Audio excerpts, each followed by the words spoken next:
Good morning बच्चों। आज हम लोग स्थापत्य कला, ठीक है, स्थापत्य कला जिसमें मुंबई और चेन्नई के बारे में स्पेशली पढ़ने वाले, ठीक है। तो देखो, स्थापत्य कला के अंतर्गत जो मुंबई और चेन्नई के हैं उसके बारे में, तो सबसे पहले हम लोग मुंबई के बारे में पढ़ेंगे। अंग्रेजों द्वारा निर्मित भवनों पर अंग्रेजी स्थापत्य शैलियों की छाप दिखाई पड़ती है। तो अंग्रेज द्वारा जितने भी भवन बनाए गए थे, कब 1800 के और 1800 से लेकर 1947 तक, ठीक है, जितने दिन तक अंग्रेज़ों ने हमारे देश में शासन किए, उस दौरान जितने भी तरह के भवन बनाए गए थे यहाँ पर, उन सभी भवनों में क्या दिखाई देता था? अंग्रेज स्थापत्य शैलियों की छाप दिखाई पड़ती है। ठीक है, इस प्रकार का जो प्रमुख जितने जाते उदाहरण है मुंबई, ठीक है। मुंबई एक शहर है जो महाराष्ट्र में है, ठीक है, जो उसका प्रमुख उदाहरण है। तो देखो, एक एग्जाम्पल स्वरूप मुंबई के कौन? मुंबई का विक्टोरिया टर्मिनस, ठीक है, मुंबई का विक्टोरिया टर्मिनस, जो अब छत्रपति शिवाजी टर्मिनस के नाम से जाना जाता है। उस समय जब अंग्रेज बनाया था, उस समय मुंबई का विक्टोरिया टर्मिनस नाम से बना, जो उसका नाम आज बदल के छत्रपति शिवाजी टर्मिनस के नाम से जाना जाता है। एक सर्वाधिक दर्शनीय भवन है, यह एक दर्शनीय भवन है और इसका निर्माण 1888 में हुआ और इसका नामकरण इंग्लैंड की रानी महारानी विक्टोरिया के नाम पर हुआ, ठीक है। तो इसका निर्माण कब हुआ? विक्टोरिया टर्मिनस एक भवन है जिसका निर्माण 1888 में हुआ और जिसका नामकरण इंग्लैंड की रानी तथा महारानी विक्टोरिया के नाम से रखा गया, ठीक है।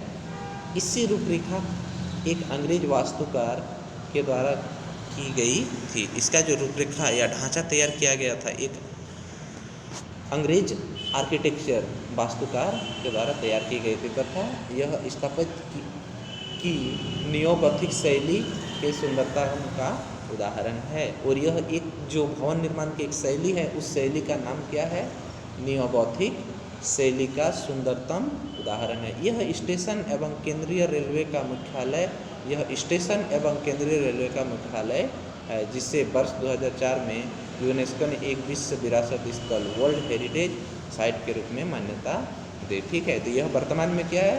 यह स्टेशन एवं केंद्रीय रेलवे का मुख्यालय है, जिसे वर्ष 2004 में इसको विश्व विरासत स्थल में यूएसए के द्वारा, ठीक है, यूनेस्को के द्वारा, यूएसए में जो यूनेस्को है उसके द्वारा विश्व विरासत स्थल वर्ल्ड हेरिटेज साइट के रूप में एक विशेष स्थान प्राप्त हुआ। कब? 2004 में, ठीक है। अब आगे देखो, एक अन्य उल्लेखनीय संरचना है गेटवे ऑफ इंडिया, ठीक है। मुंबई में तुम लोग देखे होंगे Gateway of India, India Gate नहीं, इंडिया गेट दिल्ली में है, ये है गेटवे ऑफ इंडिया जो मुंबई में, जिसका निर्माण पारंपरिक गुजराती शैली में 1911 में हुई राजा जॉर्ज पंचम और उनकी रानी मेरी के भारत आगमन के स्वागत के लिए बनाया गया था, ठीक है। यह एक उल्लेखनीय संरचना, तुम लोग देखे होंगे इमेज में, बहुत सारे यदि मुंबई कोई बच्चे गए हैं तो लोग भी देखे होंगे, ठीक है। नहीं भी गए होंगे तो तुम लोग बहुत सारे मूवी में हो, पिक्चर में हो, न्यूज में हो, ये सब आते रहते हैं, ठीक है, जो विश्व विरासत स्थल के रूप में प्रमुख है। तो देखो क्या है गेटवे ऑफ इंडिया, जिसका निर्माण क्यों किया गया था, ठीक है, गुजराती शैली में कब बनाया गया था? 1911 में। किसके स्वागत में? जॉर्ज पंचम एवं उसकी रानी मेरी की भारत आगमन के स्वागत में। तो याद रखना कि इंडिया गेट किसके लिए बनाया गया था? जॉर्ज पंचम और उसकी रानी मेरी के स्वागत के लिए बनाया गया था। कब बनाया गया था? 1911 ईस्वी में, ठीक है। इसके अतिरिक्त अंग्रेजों ने अनेक भवन निर्माण करवाया। इनमें से एक जनरल पोस्ट ऑफिस जो विक्टोरिया टर्मिनस के पीछे स्थित है, इसका गुंबद अति भव्य है, जो बीजापुर के गोल गुंबद जैसा दिखाई पड़ता है, ठीक है। तो देखो, उसके अतिरिक्त हम लोग दो चीज़, एक विक्टोरिया टर्मिनस पढ़े, उसके बाद गेटवे ऑफ इंडिया, अब उसके अतिरिक्त भी अन्य बहुत सारे भवन का निर्माण कराया गया है। इनमें से एक जनरल पोस्ट ऑफिस, ठीक है, क्या है? जनरल पोस्ट ऑफिस जो विक्टोरिया टर्मिनस के पीछे स्थित है, जिसका देखो जनरल पोस्ट ऑफिस जो विक्टोरिया टर्मिनस के पीछे स्थित है और इसका गुंबद अति भव्य है, जो बीजापुर कहाँ है? कर्नाटक के गोल गुंबद जैसा दिखाई पड़ता है। देखो, सचिवालय, टाउन हॉल, बम्बे विश्वविद्यालय एवं उच्च न्यायालय उल्लेखनीय प्रमुख सारे भवन हैं। तो इतने सारे अंग्रेजों ने भवन का निर्माण कराया था और ये सब में विशेषकर अंग्रेजों की छाप दिखाई पड़ती है। अब हम लोग पढ़ने वाले हैं चेन्नई के स्थापत्य कला के बारे में, ठीक है।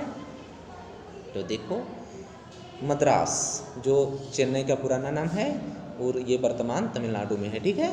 मद्रास यानी चेन्नई भी अंग्रेजों की गतिविधियों का एक केंद्र रहा है, ठीक है। क्यों? यहाँ पर सी पोर्ट था, समुद्री पतन था, ठीक है, जिसके कारण उन लोगों का जहाज से, जल जहाज से आना जाना, शिप से आना जाना सुविधा होता था, इसीलिए, ठीक है, उन लोगों के लिए गतिविधि का केंद्र रहा है। क्या?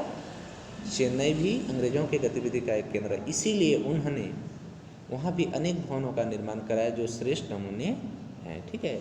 गतिविधि केंद्र रहने के कारण वहाँ भी बहुत सारे भवन का निर्माण किए। देखो, 1639 ईस्वी में निर्मित फोर्ट सेंट जॉर्ज चेन्नई का सर्वप्रथम एवं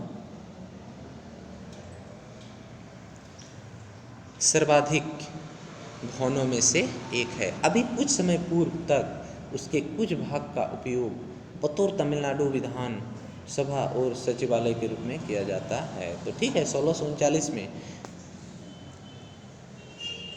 ठीक है, 1639 में निर्मित फोर्ट सेंट जॉर्ज चेन्नई के सर्वप्रथम एवं सर्वाधिक प्रसिद्ध भवनों में से एक है। अभी कुछ समय पूर्व तक उसके कुछ भागों का उपयोग बतौर तमिलनाडु विधानसभा तथा सचिवालय के रूप में उपयोग किया जाता है। मद्रास उच्च न्यायालय का निर्माण 1892 में हुआ, ठीक है, और यह विश्व के सर्वाधिक विस्तृत न्यायिक प्रारंभों में से एक है। तो मद्रास में जो भी उच्च न्यायालय का निर्माण जो ये हुआ वो कब हुआ? 1892 में हुआ, और यह विश्व का सर्वाधिक विस्तृत न्यायिक प्रांगणों में से एक है।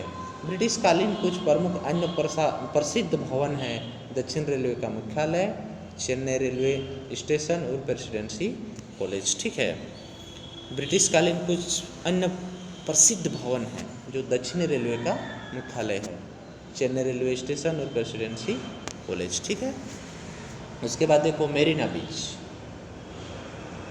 मेरीना बीच के दक्षिण छोर पर सेंट थॉमस कैथेड्रल बेसिलिका है। इसकी खिड़कियां रंग बिरंगे कांच की है जिस पर सेंट थॉमस की गाथा चित्रित है, और यह दक्षिण भारत के तीर्थ केंद्र बन गया है। इस तरह से देखो, सेंट थॉमस कैथेड्रल बेसिलिका, इसमें रंग बिरंगे कांच है जिसमें क्या बना हुआ है?